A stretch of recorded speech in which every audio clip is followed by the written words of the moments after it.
السلام عليكم ورحمة الله وبركاته. الحمد لله الذي خلق الموت والحياة ليبلوكم أيكم أحسن عملا. أشهد أن لا إله إلا الله وحده لا شريك له، وأشهد أن محمدا عبده ورسوله لا نبي بعده. اللهم صل على سيدنا محمد وعلى آله وأصحابه أجمعين. قدموا أعمالكم لدار الآخرة تجدوا عندها فوز والنجاة.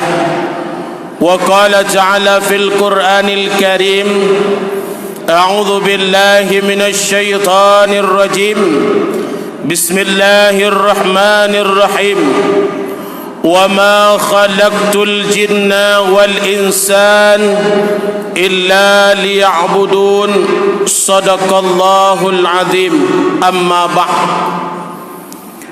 Hadirin kaum muslimin muslimat, menjelang tarawih yang insyaallah dimuliakan oleh Allah Subhanahu wa taala. Alhamdulillah, puji wa syukrulillah, dan syukur kita kepada Allah Subhanahu wa taala. Salatu wassalaman ala Rasulillah.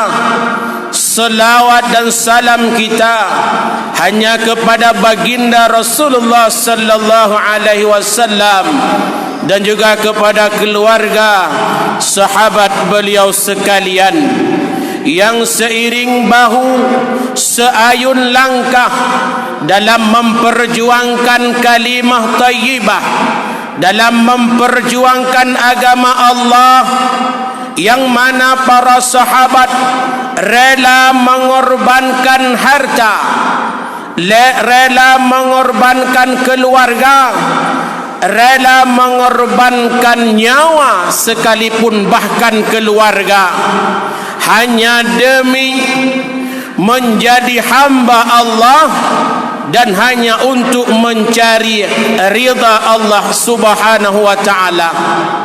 Sembari kita beriktikaf di rumah Allah yang sangat mulia rayanya, mungkin sedikit mau'izah hasanah daripada ulun tuan yang alhamdulillah malamnya kita berada di malam 30 daripada bulan suci Ramadan.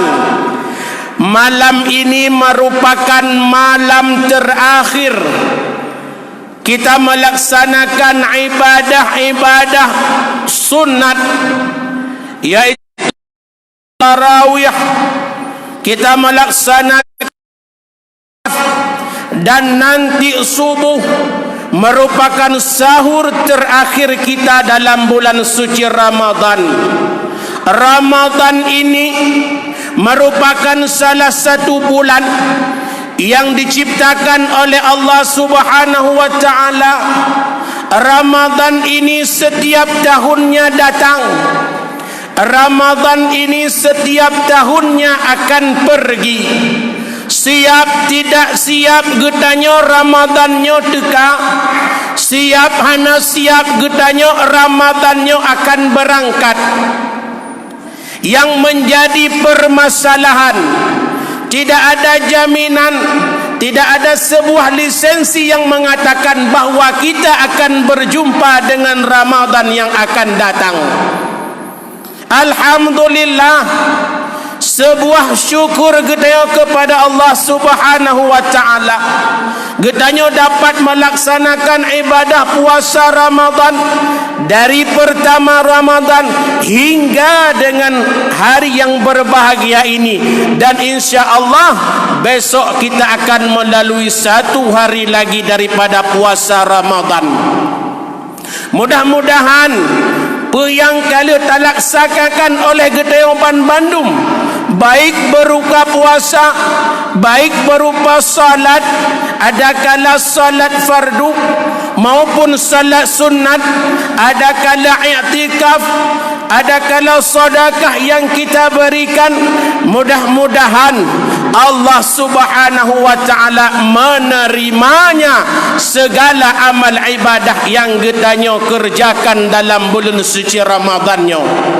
Terutama puasa merupakan hari terakhir kita melaksanakan ibadah puasa Ramadan, dan Ramadan itu akan meninggalkan kita, berganti dengan Syawal yang fitri, berganti dengan hari kemenangan, berganti dengan hari kemuliaan, yang mana seluruh manusia mulai malam besok, terbenamnya matahari, terbitnya bulan, insya-Allah kalau Allah mengizinkan, dari seluruh penjuru dunia Allah Subhanahu wa taala semua akan mengumandangkan takbir, tahlil dan tahmid membesarkan Allah Subhanahu wa taala. Tetapi kita tidak tahu bahawa Ramadan ini akan pergi merupakan sebuah malapetaka besar. Karena Rasulullah sallallahu alaihi wasallam nana pegah dalam sebuah hadis, manusia yang paling celaka di atas permukaan dunia ini, yang mana Ramadan berlalu berganti dengan Syawal, tetapi manusia tersebut belum mendapat ampunan daripada Allah Subhanahu wa taala. Na'udzubillah summa na'udzubillah. Hari ini masih ada kesempatan kepada kita bersama untuk selalu kita beribadah, untuk selalu kita beribadah. Satu hari merupakan waktu yang sangat panjang dan yang sangat besar apabila kita mau melaksanakan ibadah dengan sesungguh-sungguhnya. Karena ibadah puasa ini merupakan ibadah yang terkhusus, beda dengan ibadah-ibadah yang lain. Sebagaimana Allah Subhanahu wa taala berfirman, Nabi sallallahu alaihi wasallam bersabda dalam hadis qudsi, kullu amalin ibni adam lahu illa siyamin fa innahu li wa ana ajzi bihi. Bermula setiap amal anak Adam, lahu, kata Allah Subhanahu wa taala, baginya anak Adam, illa siyam, kecuali puasa. Ibadah salat gepulang kegetanya oleh Allah Subhanahu wa taala pahalanya. Ibadah sedekah, makan disebutkan sedekah-sedekah yang kita berikan, sekian pahala yang Allah berikan. Ibadah salat apabila terlaksanakan berjamaah, Allah nepetang padung pahala. Tetapi puasa itu tidak disebutkan oleh Allah Subhanahu wa taala. Sampai seluruh Al-Quran yang kita baca hanya jelas oleh Allah Subhanahu wa taala padum pahala puasa yang diberi oleh Allah Subhanahu wa taala. Maka Allah katakan, kullu amalin ibni adam lahu, bagi anak Adam, illa siyam, kecuali puasa. Fa innahu li wa ana ajzi bihi, bahwa sungguh puasa itu untukku dan aku yang akan membalas daripada pahala puasa tersebut. Makanya puasa merupakan sebuah ibadah yang sangat krusial. Ibadah Ramadan tergolong kepada ibadah sirriyah, yang mana jauh manusia tersebut daripada sifat ujub, takabur, iri dan dengki. Tetapi kalau ibadah yang lain, mengata hidup dekabo, mengata hidup ria, mengata hidup sifat-sifat ujub, akan tetapi puasa sangat jauh untuk kita terhindar dari sifat ujub, ria, takabur, iri dan dengki. Maka oleh karenanya, hadirin Bapak Ibu sekalian, sidang jamaah Isya dan tarawih yang insya-Allah dimuliakan oleh Allah Subhanahu wa taala, selagi ada kesempatan, mari singgah tak puasa dengan sesungguh-sungguhnya. Karena Imam Asy-Syafi'i berkata, ada 5 malam yang 5 malam tersebut Allah Subhanahu wa ta'ala akan menerima, akan mengkabulkan seluruh permintaan ataupun hak doa daripada hamba-hambanya.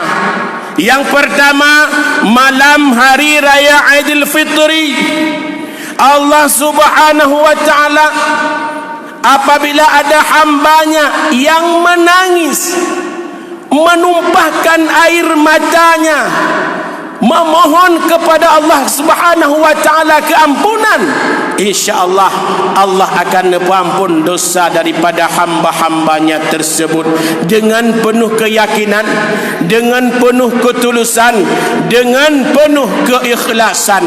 Yang kedua, malam yang dipegah oleh Imam Syafi'i, yaitu malam hari raya Aidil Adha. Sedangkan yang ketiga, Imam Syafi'i berkata pada setiap malam Jumat. Memang malam raya payah tak temui berdoa tunggu yang berbahagia. Tak temui lagi tanya gepekaru le ibu sabi-sabi. Kenapa kan malam raya bereh sampai singah bengah di rumah getanya. Nyan kalazim seolah-olah begitu suara takbir berbunyi hana urusan le dengan ibadah. Kita sibuk. Padahal pada malam itu Allah Subhanahu wa ta'ala membuka pintu ampunan selebar-lebarnya kepada umat manusia. Allah Subhanahu wa ta'ala hantam nutup pintu ampunan. Allah Subhanahu wa ta'ala hantam nutup pintu taubat. Tetapi yang menjadi permasalahan sekarang bukan Allah yang tidak mau mengampuni dosa hambanya, akan tetapi hambanya yang sudah bosan untuk lagi ampun kepada Allah Subhanahu wa ta'ala. Berat bosan katanya, berat lalai katanya. Kapan kita sadar? Pada saat nyawa kita sudah berada di garah-garah kerongkongan, baru sadar kita ternyata waktu kita untuk hidup di dunia ini telah berakhir. Makanya orang hidup di dunia ini, Rasulullah mengibaratkan tanyonyo lagi urang tengut. Lagi urang tengut cuman ladom na yang betul-betul tengut. Makna betul-betul tengut hidup dalam kemaksiatan yang berkepanjangan kepada Allah Subhanahu wa ta'ala. Ladom na yang tengut seliau, ibadatna maksiat juga jalan. Ibadat tegah, entah wate maksud pun tegah. Maka oleh karenanya orang tersebut diibaratkan orang yang tengut-tengut jaga. Kapan dia akan terbangun semuanya? Di saat orang tersebut nyawanya berada di garah-garah kerongkongan. Karena orang yang sedang sakratul maut, dia berandai-andai, dia menggambarkan apa yang telah dia kerjakan selama hidup di dunia Allah Subhanahu wa ta'ala. Mandum Allah nepuda pilumian. Hana yang terlewat saboh pi, hana yang tinggal saboh pi. Mejina mantang CCTV Masjid Jami, ubena jamaahnya mandum terekam. Melalui online YouTube mandum terekam sosok jamaah yang ja. Apalagi penceramah yang pegahaba. Menyo salah zikir ke pegahaba, hana tak mengaku batanya ni tanda laju. Ini teknologi yang dibuat oleh manusia. Maka ji penceramah hanya salah-salah pegahaba. Nya zaman je dah pegah ju ceramah pu yang galak tu tetei hana pat bukti. Hari ini semua ada di Facebook, semua termasuk di YouTube. Ubena penceramah mandum hasilnya termaktub. Tuman yang tayo pertama la YouTube nyap mafalah nah yang kenyan agen akhirat, yang hana-hana aja, yang be-be ja masjid kaki nonton YouTube pajan-pajan yang galak sebagai ilmu pengetahuan gedanyo untuk gedanyo kembali kepada Allah Subhanahu wa ta'ala. Pada saat nyawa gedanyo berada di gara-gara, kita memohon kepada Allah, laula akhartani ila ajalin qarib, ya Allah nubuah long udonya siat. qarib, sebentar saja ya Allah. Hingga ya Allah baterai siat mentang. Untuk apa? Fasaddaka, kami ingin bersedekah. Ternyata faedah sedekah itu besar, sangat besar sekali. Maka nakun kami ingin salat, kami ingin haji, kami ingin umrah, kami ingin puasa, payah, butuh waktu yang lama. Tapi bersedekah akan memakan waktu ibadah yang paling singkat kepada Allah Subhanahu wa taala. Ibnu Qayyim Al-Jauzi mengatakan dalam kitabnya, ada beberapa hal kenapa orang yang meninggal ingin kembali ke dunia untuk bersedekah. Yang pertama, menurut Ibnu Qayyim Al-Jauzi mengatakan bahwa sedekah itu bisa meringankan sakratul maut. Yang kedua, sedekah bisa menjadi lampu penerang di alam barzakh. Yang ketiga, pintu surga yang paling besar lebar dibuka oleh Allah Subhanahu wa taala yang bernama As-Saqayah, yang akan dilalui oleh orang yang dermawan. Yang keempat, tanda amal ibadah seseorang diterima karena gemar bersedekah. Yang kelima, ini yang menjadi permasalahan bagi daya manusia. Allah akan mempertanyakan dari mana harta itu kita dapatkan dan ke mana harta itu kita belanjakan. Tidak akan terlewatkan dalam hukum Allah Subhanahu wa taala. Tidak akan terlewat satu apapun dalam mahkamah Allah Subhanahu wa taala. Maka Rasulullah sallallahu alaihi wasallam pada saat berada di kota Madinah Al-Munawwarah, Rasul pesankan kepada semua para sahabat yang ada pada saat itu. Pesan Rasulullah yang pertama, afsus salam, tebarkan salam dimanapun kita berada. Saudara yang seiman, saudara yang seagama, saudara yang sepenanggungan, yang seakidah gedang getanyo, tebarkan salam. Ini hari baik, ini bulan baik, dan kita akan mendapati sebuah hari yang paling dimuliakan, yaitu hari raya Aidil Fitri. Marilah kita menebarkan salam sesama manusia. Yang kedua, at'amut ta'am, memberi makan. Walaupun tidak memberi makan, berilah apa yang kita miliki. Sedekah jariah, yang kadang-kadang sedekah itu akan menjadi amaliyah getanyo di saat kita berada di alam barzakh, sebagaimana kata Ibnu Qayyim Al-Jauzi. Yang ketiga adalah wasilul arham, sambung silaturrahim, tidak akan terputus. Karena hubungan kita ada dua, hablum minallah, hubungan dengan Allah, hablum minan nas, hubungan dengan sesama manusia.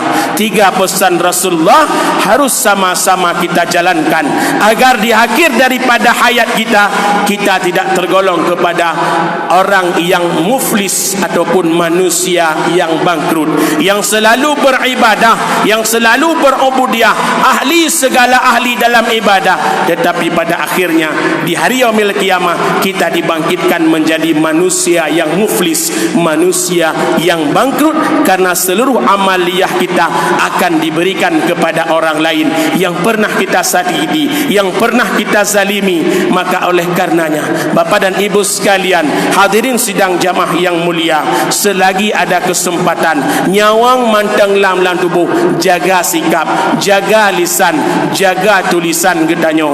Apabila tulisan lisan kita kakenang perasaan orang lain, sukar untuk memberi maaf kepada gedanyo, sampai kapanpun wajib jalankan maaf kepada orang tersebut. Menyo kepada Allah mangat bedah tegah malam klik-klik laju, insya-Allah akan diterima ampunan oleh Allah Subhanahu wa taala. Tetapi kepada manusia, carilah kemaafan kepada sesama. Hanya ini yang dapat kami sampaikan. Apabila terdapat kekurangan di sana sini, mohon diperbanyak maaf yang setinggi-tingginya. Urunnya merupakan ceramah malam terakhir. Ada sebuah pesan Rasulullah sallallahu alaihi wasallam, apabila kita ingin mendapati taman syurga di atas permukaan dunia ini, Rasul berpesan kepada sahabat bahwa taman syurga di dunia ini ada dua. Yang mana taman syurga? Para sahabat bertanya. Yang pertama adalah majalisul ilmi, tempat menuntut ilmu. Masjidnya lebih tempat ilmu. Fubot, uro, malam, subuh, tidak ada alasan kita tidak faham ilmu pengetahuan agama. Yang kedua apa? Hilqud zikri, tempat-tempat berzikir. Dan di sini juga ada majlis zikir. Alhamdulillah, kita mohon kepada Allah semoga pengurus masjid selalu diberi kesihatan oleh Allah Subhanahu wa taala untuk menegakkan amar ma'ruf nahi mungkar, untuk melaksanakan segala perintah Allah, menjadi wasail bagi kedanyo masyarakat yang beribadah di rumah Allah yang berbahagia rayanya. Hadanallah wa iyyakum ajmain. Salam dari syurga. Hasbunallah ni'mal wakil, ni'mal maula wa ni'man nasir. Assalamualaikum warahmatullahi